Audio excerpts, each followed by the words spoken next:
The average student is familiar with the 7-tone diatonic scale and also with the 12-tone chromatic scale in music. They are likewise familiar with the 7-tone scale of color known as the spectrum. Few persons, however, know that as human sight becomes sensitized and more refined instruments for investigation are developed, a 12-tone color scale will be revealed. Those who possess ability to explore inner realms see therein many beautiful colors that are presently invisible to the average physical eye, some of them too exquisite to describe. Nevertheless, the power and magic of color are upon the thresholds of a far-reaching revelation. As New Age musicians are experimenting with a 12-tone musical scale, so artists, attuned to New Age rhythms, will soon begin working with the 12-hued spectrum. Professor Nicholas Roerich, possibly the foremost artist of our time by reasoning of his high spiritual attainment, employed, as only a master artist could, previously unknown astral colors in his magnificent creations. He set the impress of their luminosity upon his canvas by using light in a way never before attempted. To quote his own words, quote, "Color sounds the command of the future. Everything black, gray, and misty has already sublimated the consciousness of humanity. One must again ponder about the glorious flower colors which always heralded the epoch of the Renaissance." Perhaps the most deeply mystic definition of color is the one given by Goethe in these words, quote, "Colors are the sufferings of light," end quote. As the vibratory rhythm of pure white light, which contains all colors within itself, is lowered, colors become manifest. Thus, it is definitely a fact that colors are born through the sufferings of light. There are 3 primary colors: blue, yellow, and red. It is through blue that God the Father makes manifest the will of principle, while the Christ manifests the wisdom principle through yellow. Red is the color whereby the Holy Spirit manifests the activity principle. Hence, we have a holy trinity of color throughout the earth.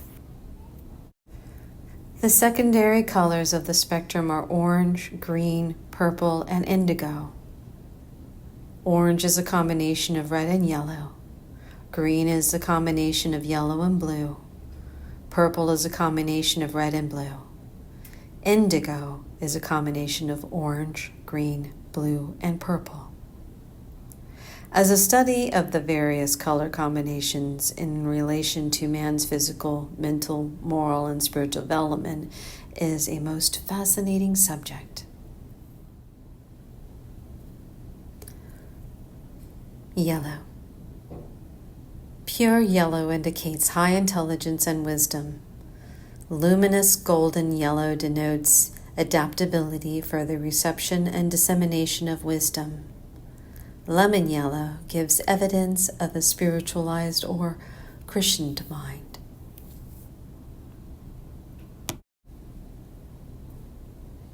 Green.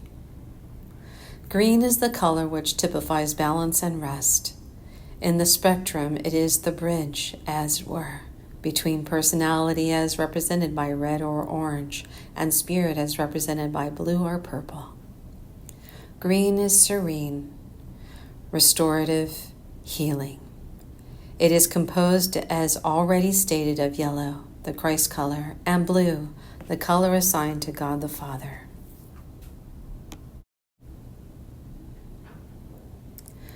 That delicate silver green seen in a forest after the first breath of spring is the life color. Could there be a more beautiful definition of life than to say that it is conceived by a blending of the Christ wisdom with the love of the Father? Pale olive green indicates sympathy and compassion. Greenish-gray tones reveal the pessimism, as pale green indicates fear. Red. Reddish-brown indicates avarice, greed, selfishness. Bright brick red, anger. Deep dark red, sensuality. Scarlet reveals an overabundance of personal pride. Carmine, a pure, clear red, denotes strength, endurance, and a high state of physical perfection. Clear, bright pink bespeaks human affection that has been softened by sorrow. Orange. As previously noted, orange is a combination of red and yellow. The red typifies the personality, the yellow, the mentality. Reddish or brick orange hues indicate that the forces of the personality control the mind. Bright orange tones reveal what Christian Science practitioners would describe as the dominance of mind over matter. All clear, golden orange hues bespeak an awakening to the values of true wisdom. Blue. Blue is in close attunement with the mystery of black. We think of it as a color that is nebulous or intangible. It is associated with wisps of blue smoke spiraling above chimney tops and bluish mists enfolding lofty mountain crests.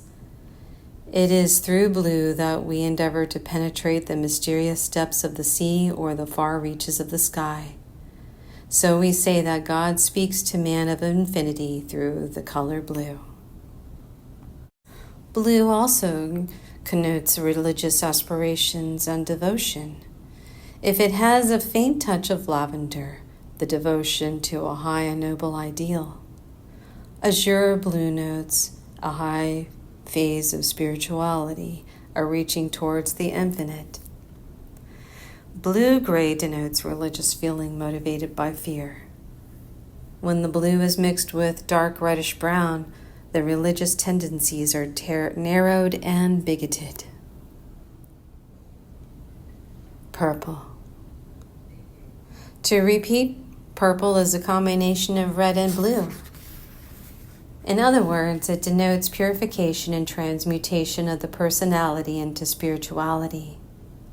Since this path is also marked by sorrow, purple has long been associated with garments of mourning. Clear, deep purple indicates spiritual power. For this reason, purple robes have been seen and associated with royalty, and the phrase, quote, "born to the purple," end quote, suggests majesty and kingly power. Violet reveals a spiritualized nature, one made noble by sorrow.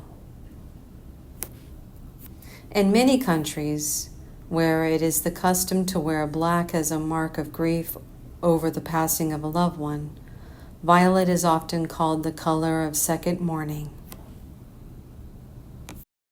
Lilac bespeaks of an outreaching love for humanity. Orchid is an Aquarian color, which typifies the beauty or the beautiful idealism belonging to the New Age. It will come into a greater prominence as Aquarian idealism attains a wider expression in the life of mankind. In this connection, it is significant to note that one of the newest developments in roses is an exquisite orchid tint. Indigo. We repeat, indigo is derived from a combination of orange, green, blue, and purple. The indigo ray is not yet well understood, so is not the general use. Man is not fully aware of the power concentrated in the blending of the secondary colors. A greater use of the indigo ray belongs to some future day.